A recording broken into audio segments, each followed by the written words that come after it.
In 1906, you see, I was so popular, in spite of the fact that I performed in French only, all over the world.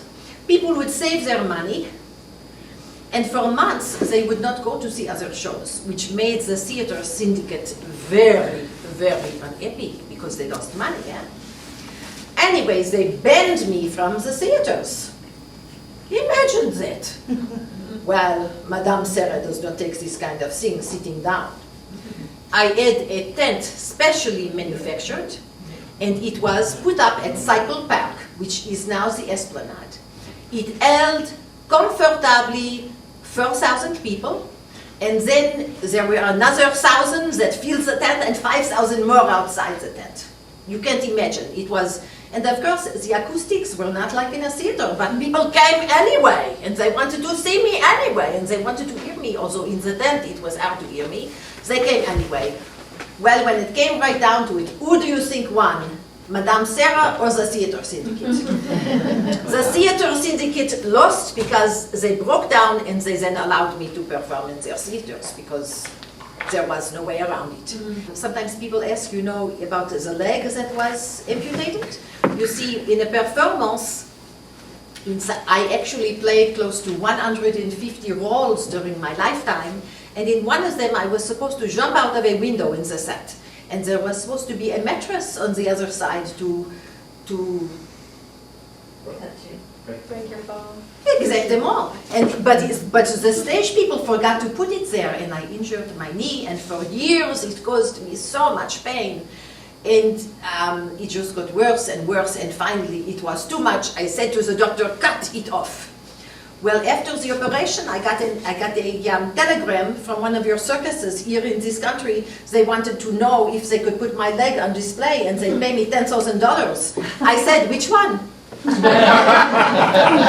Maurice and his wife, who was a Polish princess, they had 2 children. One of them, Lysiane, married a man who actually wrote a couple of plays for me, but they got divorced the year after I died, which makes me think maybe he married her to get close to me, you know? Lysiane never had children.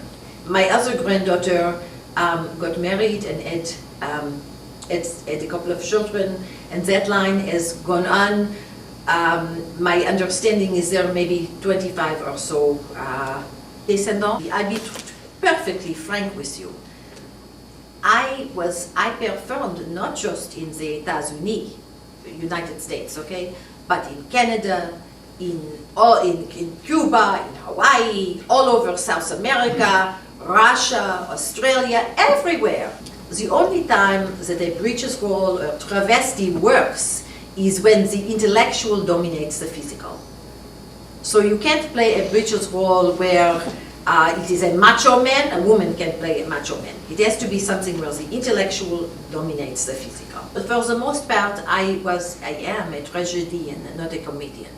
And I think you will notice in this play that you just watched, it is not a comedy. There is humor, but which gives a little a break. It's good to have comic relief, huh? But all the comedy is not based. There are no jokes. It's all based on you bringing your humanity to my humanity. Mostly the critics, when it came to me, I came up on top. Now, that being said, there were some who did not like what I did. I can tell you I was very widely known, very widely recognized, but Anton Chekhov did not like my work. George Bernard Shaw did not like my work. So you can't please everyone. 99% of the people liked my work. Did Oscar Wilde? Oscar Wilde was a big admirer. Are you kidding? Oh. He is the one who came up with the divine Sarah Bernard. He wanted me to play in one of his plays, and we tried to work it out in London, but it did not work out, unfortunately. And then, of course, he had all those misfortunes in his life. But yes, he definitely was an admirer. Even in the mining towns here in this country, like in Arizona, in Tombstone, I played in Tombstone. Imagine. With 6 guns? Everybody in the audience had 6 guns. It's an interesting thing because The movies came around, the silent movies, and all the other actresses and actors were scared to try it because they felt it might destroy their reputation. But not me. I can tell you, anytime there was a challenge, I was always up to it. Anyway, I was approached by Adolf Zucker. You know who he was?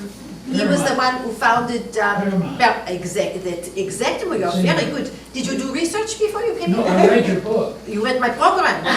Very good. A lot of people don't do that. You can learn a lot from it. In any case, and he wanted me to play Queen Elizabeth.